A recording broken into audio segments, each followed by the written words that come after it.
Hello दोस्तों, मैं सोनाली गुप्ता आज आई हूँ फैमिली लॉ का एक और टॉपिक हिंदू मैरिज एक्ट का सब सेक्शन 9 उसके आगे पढ़ते हैं। हमने लास्ट सेक्शन में सेक्शन 1 से लेके 5 तक के पढ़े थे पॉइंट्स। सेक्शन 5 तक के पढ़े थे। फैमिली लॉ का टॉपिक है हिंदू मैरिज एक्ट। अब आगे हम पढ़ते हैं सेक्शन 9 से। देखते हैं आज कितना कवर कर सकते हैं, फिर आगे कंटिन्यू करते हैं। अगर मैं पढ़ाना स्टार्ट कर रही हूँ, समझाने की कोशिश कर रही हूँ, आप प्लीज़ अपने पास वेयर एक रखिए, ठीक है। आगे हम देखते हैं। चलिए आज हम टॉपिक कवर कर रहे हैं सेक्शन 9 का restitution of conjugal right and judicial separation. First of all इसका मीनिंग समझते हैं हम। रेस्टिट्यूशन ऑफ कंजुगल राइट, इसका मीनिंग है हमारे दाम्पत्य जीवन का अधिकार। मतलब जो कपल्स होते हैं, जो अपने दाम्पत्य जीवन को कंटिन्यू छोड़ के चले जाते हैं, जैसे जुडिशियल सेपरेशन, मतलब वो एक दूसरे से अलग हो जाते हैं। अपने दाम्पत्य जीवन, जो अपनी सांसारिक जो हस्बैंड वाइफ का रिलेशन है, जैसे लाइक जो जिम्मेदारी है, जो उनकी रिस्पॉन्सिबिलिटीज़ हैं, वो छोड़ देते हैं। उनसे रिलेटेड पॉइंट्स है, उनसे रिलेटेड सेक्शंस है कि वो छोड़ देते हैं। तो फिर उनके बाद जो रिस्पोंडेंट होता है उसका क्या होता है, मतलब जो उनकी वाइफ होती है, अगर वाइफ छोड़ देती है तो हस्बैंड का क्या होता है, हस्बैंड को क्या क्या राइट्स हैं कोर्ट के थ्रू मिल सकते हैं, और अगर हस्बैंड छोड़ देते तो वाइफ को क्या क्या राइट्स हैं, ठीक है। चलिए अब पढ़ते हैं। ये मैंने खुद की नोट्स बनाई है, ऐसे आप इग्नोर कीजिएगा।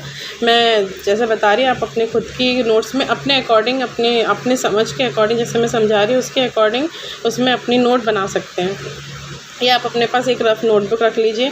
जो पॉइंट्स मैं आपको समझाते जा रही हूँ, एक पॉइंट जो बेयर है की जो लैंग्वेज होती है वो थोड़ी सी टेक्निकल होती है, तो मैं कोशिश करूँगी कि हर एक लैंग्वेज को, हर एक वर्ड को आपको ईजीली समझाने की, ठीक है। चलिए अब पढ़ते हैं आगे। Section 9 restitution of conjugal right, ठीक है। इसका मतलब होता है एक साथ रहने के लिए, उन लोग एक साथ दाम्पत्य जीवन को कंटिन्यू करने के लिए जो राइट मांगते हैं, जैसे जो आगे पढ़ते हैं हम। when either the husband or the wife, ठीक है, husband or wife has without reasonable excuse withdrawn from the society of the other, the aggrieved party may apply by the petition to district court। इतना समझे? इसका मतलब ये हुआ कि husband या वाइफ, आइदर बोला है ना, इसका मतलब हस्बैंड भी हो सकता है, वाइफ भी हो सकता है। अगर वो बिना किसी रीज़न के withdrawal from the society of the other, इसको ध्यान से समझिए, withdrawn from the society of the other, इसका मतलब ये नहीं कि उन्होंने सोसाइटी से अलग हो गए हैं। इसका मतलब ये होता है कि वो हस्बैंड वाइफ, जो पति पत्नी का जो दाम्पत्य जीवन होता है, उसको छोड़ के अपनी रिस्पॉन्सिबिलिटी से मुँह मोड़ लिया है, अपने उसको छोड़ दिया है, उसके बारे में सोचते नहीं हैं, या फिर कहीं और चले गए हैं, मतलब ना उनका आंसर कर रहे हैं, कुछ भी नहीं कर रहे हैं, उसे कहते हैं। मतलब सोसाइटी से विड्रॉल नहीं किया उन्होंने, अपनी लाइफ, जो हस्बैंड वाइफ का रिलेशन होता है, पति पत्नी का जो रिलेशन होता है, उससे अपना मुंह मोड़ लिया है।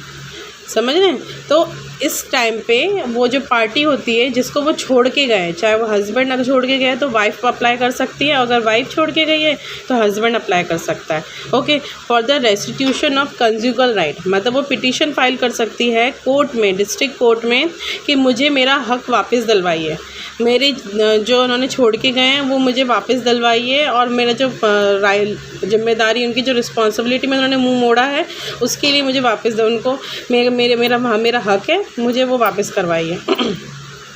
Restitution of conjugal right and the court, फिर कोर्ट डिसाइड करता है on being satisfied of the truth, फिर कोर्ट डिसाइड करता है, अगर वो सेटिस्फाइड हो जाता है जिसने पिटीशन फाइल कर रही है उसके मुताबिक कि हाँ ये रियलिटी में इसका हस्बैंड छोड़ के गया है या फिर इसकी वाइफ इसे छोड़ के गई है, तब वो of the statement made in a such petition, जो पिटीशन में लिखी हुई है स्टेटमेंट के अकॉर्डिंग अगर वो सेटिस्फाइड हो जाते हैं तो and that there is no legal ground, अगर कोई बिना लीगल ग्राउंड के वो बात छोड़ के गया है, अगर इन सब के बाद कोर्ट सेटिस्फाइड होता है why the application should not be granted, may decree restitution of conjugal right accordingly, फिर वो कोर्ट उस लेडी के बिहाफ में वो डिक्री पास करता है कि तुम हाँ अपने हस्बैंड, तुम्हारा राइट है कि तुम अपने हस्बैंड के साथ रह सकते हो, मतलब कंजुगल राइट तुम्हें प्रोवाइड करता है, अगर कोर्ट सेटिस्फाइड होता है इन सब कंडीशंस के मुताबिक तो,